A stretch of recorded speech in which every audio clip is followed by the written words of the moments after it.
निर्जला एकादशी व्रत कथा। विष्णु पुराण के अनुसार भगवान श्री कृष्ण ने स्वयं पांडवों को एकादशी व्रत का महत्व बताया था। ऐसे में जब श्री कृष्ण पांडवों को ज्येष्ठ मास के कृष्ण पक्ष की एकादशी के फल और महत्व के बारे में बता रहे हैं, तो युधिष्ठिर ने कहा, ज्येष्ठ मास के शुक्ल पक्ष की एकादशी का क्या प्रभाव है, इस बारे में बताएं। तब श्री कृष्ण ने कहा कि इस बारे में धर्म और शास्त्रों के ज्ञाता वेद व्यास से सुने।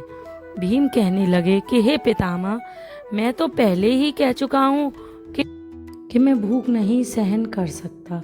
यदि वर्ष भर में कोई एक ही व्रत हो तो मैं वह रख सकता हूँ, क्योंकि मेरे पेट में वक्र नाम वाली अग्नि है, जिसके कारण मैं भोजन किए बिना नहीं रह सकता। भोजन करने से वह शांत रहती है, इसलिए पूरा उपवास तो क्या, एक समय भी बिना भोजन के किए रहना कठिन है। अंत आप मुझे कोई ऐसा व्रत बताइए जो वर्ष में केवल एक ही बार करना पड़े और मुझे स्वर्ग की प्राप्ति हो जाए। श्री व्यास जी के कहने लगे, हे पुत्र, बड़े बड़े ऋषियों ने बहुत शास्त्र आदि बनाए हैं, जिनसे बिना धन के थोड़े परिश्रम से ही स्वर्ग की प्राप्ति हो सकती है। इसी प्रकार शास्त्रों में दोनों पक्षों की एकादशी का व्रत मुक्ति के लिए रखा जा। वेद व्यास जी ने कहा कि हे कुंती नंदन, ज्येष्ठ मास के शुक्ल पक्ष की एकादशी को निर्जला एकादशी कहा जाता है। इस दिन दांत साफ करने के अलावा सूर्योदय तक एक बूंद भी जल ग्रहण नहीं किया जाता है। व्यास जी की बात सुनकर भीमसेन ने कहा कि हे पितामह, भ्राता युधिष्ठिर, माता कुंती, द्रौपदी, अर्जुन, नकुल और सहदेव आदि सब एकादशी का व्रत करने को कहते हैं, परंतु महाराज, मैं उनसे कहता हूँ कि भाई, मैं भगवान की शक्ति पूजा आदि तो कर सकता हूँ, दान भी कर सकता हूँ, परंतु भोजन के बिना नहीं रह सकता। इस पर व्यास जी कहने लगे कि हे भीमसेन, यदि तुम नर्क को बुरा और स्वर्ग को अच्छा समझते हो तो प्रतिमास की दोनों एकादशियों को अन्न मत खाया करो। व्यास जी के वचन सुनकर भीमसेन नरक में जाने के नाम से भयभीत हो गए और कांपकर कहने लगे कि अब क्या करूं?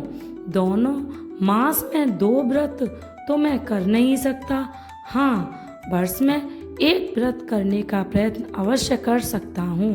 अतः वर्ष में एक दिन व्रत करने से यदि मेरी मुक्ति हो जाए तो ऐसा व्रत बताइए।